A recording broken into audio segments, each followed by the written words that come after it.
Hola a todos. Como el tiempo es cero, hemos resumido en dos videos cortos la conferencia que dictó el presidente de la Nación Argentina, Javier Milei, en el Instituto Hoover de la Universidad de Stanford, para su comodidad.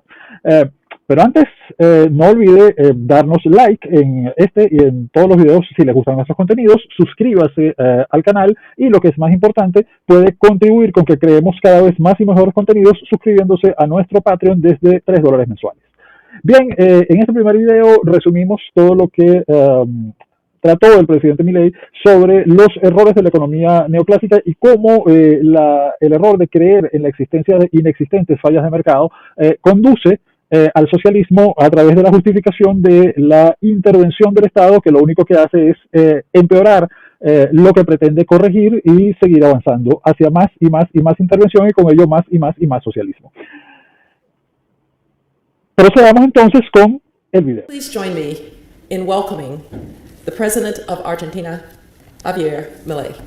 En ningún momento dejo de ser economista y hay cuestiones que se vuelven súper importantes, sobre todo en lo que tiene que ver con la toma de decisiones. En uno de los temas que desarrollo en mi reciente libro, Capitalismo, Socialismo y la Trampa Neoclásica, quiero ir sobre lo que técnicamente se denomina un fallo de mercado, que se define como no convexidad, es decir, cuando hay estructuras de mercado concentradas y cómo la regulación, termina matando la innovación y el crecimiento económico. Yo considero que la estructura neoclásica tiene un problema, un fallo, un error, y que eso deriva en intervención del Estado y que eso es lo que termina matando el crecimiento económico.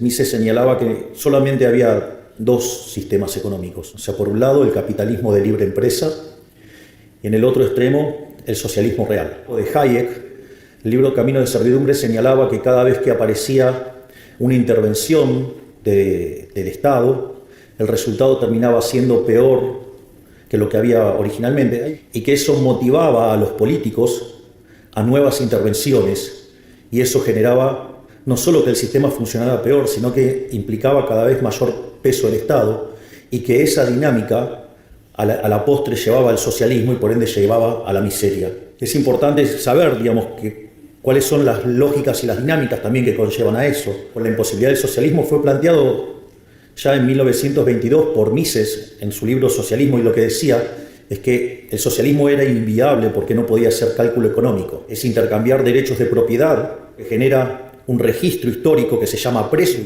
mecanismo de transmisión de señal donde los agentes se coordinan, algunos serán compradores, otros serán vendedores, y que frente a la existencia de divergencias habrá ajustes. El sistema de precios es un mecanismo de transmisión de información, de coordinación y de ajuste por el intercambio de los derechos de propiedad. Por lo tanto, cuando aparece el Estado e interviene, lo que está haciendo es interferir sobre el derecho de propiedad. Y al interferir en el derecho de propiedad, la señal empieza a tener ruido, y cuanto más intervención hay, cuanto más se vulnere y violenta el derecho de propiedad, la señal que se transmite cada vez es peor, y en el límite, en el socialismo real y sin propiedad privada, no hay sistema de precios y por ende el sistema se derrumba. Por eso, en todos los lugares donde se aplicó el socialismo fue un fracaso en lo económico, en lo social y en lo cultural, y además, como exacerba la violencia de los políticos, han terminado asesinando a 150 millones de seres humanos. Dentro de estos problemas que se van generando con la presencia del socialismo y la intervención del Estado, se genera una incompatibilidad de incentivos, porque si ustedes se esfuerzan para ganar dinero, como decía Milton Friedman, la responsabilidad social del empresario es ganar dinero, porque si lo hace, lo está haciendo es generar bienes de mejor calidad a un mejor precio, por lo tanto es un creador de bienestar. Y si ustedes intervienen con el argumento de la distribución del ingreso y de la desigualdad con las que el socialismo ataca, la contraparte es que ¿para qué me voy a esforzar si me van a quitar el fruto de mi trabajo? Entonces no tiene sentido trabajar. De hecho, la presencia del socialismo lo que hace es abortar los procesos de descubrimiento. De hecho, Hayek señalaba que el mercado es un proceso de descubrimiento. En términos de la discusión sobre la distribución del ingreso, no había tal cosa como una torta, sino que se iba creando, que se iba descubriendo en la medida que el proceso de mercado iba tomando lugar. La injerencia del Estado termina rompiendo el proceso de descubrimiento, que es básicamente la innovación. Supongamos dos individuos que no están conectados y uno, genera un producto y tiene un desecho. ¿Estaría dispuesto a pagar si alguien se lleve ese desecho? Puede haber otro individuo que ese desecho le podría servir como insumo y estaría dispuesto a pagar.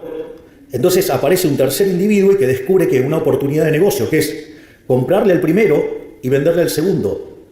Es decir, y eso lo hace porque va a sacar un beneficio. En realidad, de estar arreglando el problema a dos individuos, recuerden que el primero estaba dispuesto a pagar con tal de que se lo lleven, y el segundo estaba desesperado para conseguirlo, para poder hacer su proyecto. Este tercer individuo, obviamente que le va a ir bien, porque está resolviendo un problema. Y si aparece el Estado regulándolo, lo que va a pasar es interferir en ese proceso, y si el Estado avanza mucho, hasta lo va a abortar directamente. Todos vamos a vivir mucho peor. Durante la pandemia, si hubieran dejado a la fuerza del mercado libremente, hubiera habido muchísimos más barbijos más rápidamente y mucho más barato. Y el hecho de que se metiera el Estado lo único que hizo generó un gran problema. En economías no tan intervenidas generó daño, en economías súper intervenidas como el caso de Argentina, 130.000 muertos por COVID, cuando si hubiéramos hecho las cosas como un país mediocre, hubiéramos tenido 30.000 muertos. El Estado presente, la intervención estatal, a los argentinos nos costó 100.000 vidas en un año.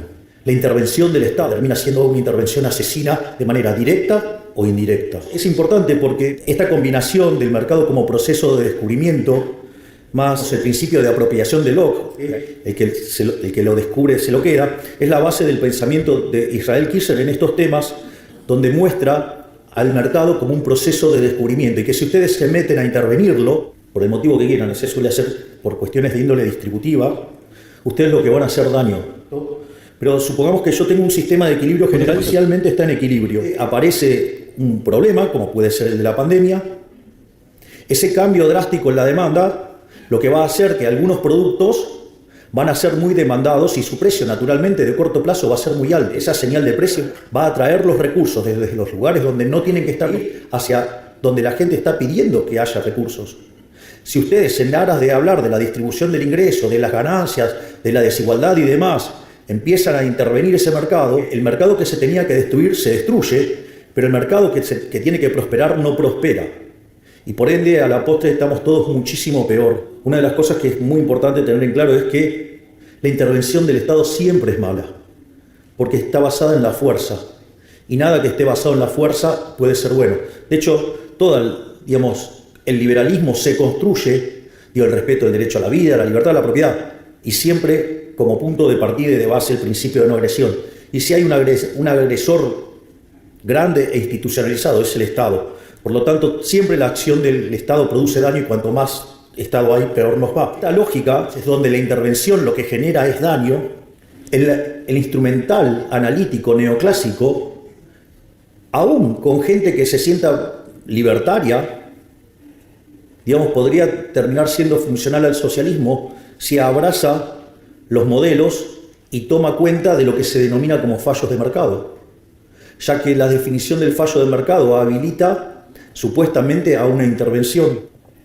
Uno cuando trabaja en el mundo de los negocios usa modelos, pero cuando el modelo no mapea con la realidad, uno tira el modelo, es decir, no se enoja con la realidad.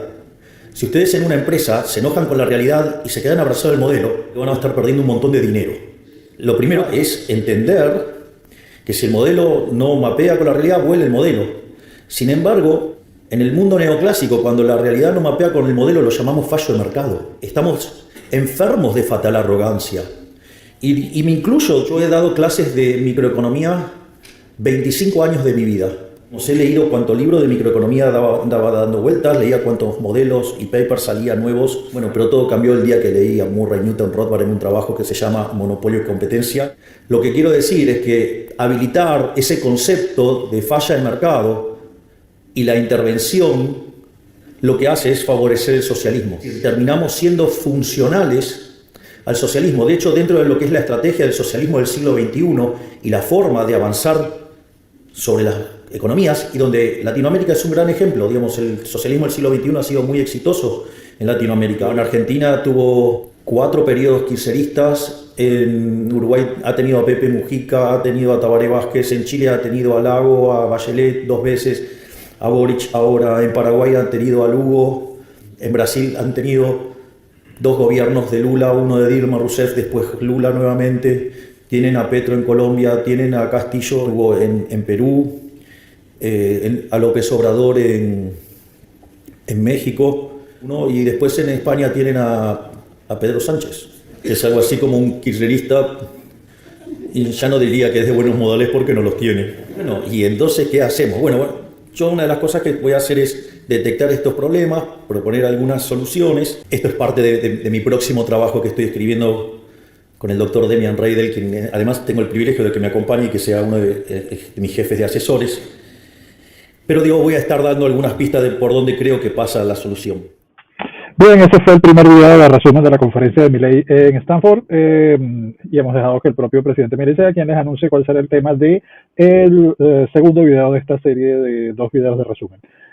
Si le gustan nuestros contenidos, no olvide por favor suscribirse al canal, darnos like, porque los likes son los que hace que el algoritmo de YouTube recomiende los videos de este y de cualquier canal que a usted le guste. Y si quiere que sigamos creando cada vez más y mejores contenidos, puede contribuir con ello suscribiéndose a través de nuestro Patreon, aquí abajo, desde $3 mensuales. Y los suscriptores a través de Patreon van a estar recibiendo en el futuro cercano una serie de ofertas, beneficios adicionales. Bien, ese fue el resumen el primero de los 2 videos de resumen de Milei en Stanford y nos estaremos viendo en el próximo video.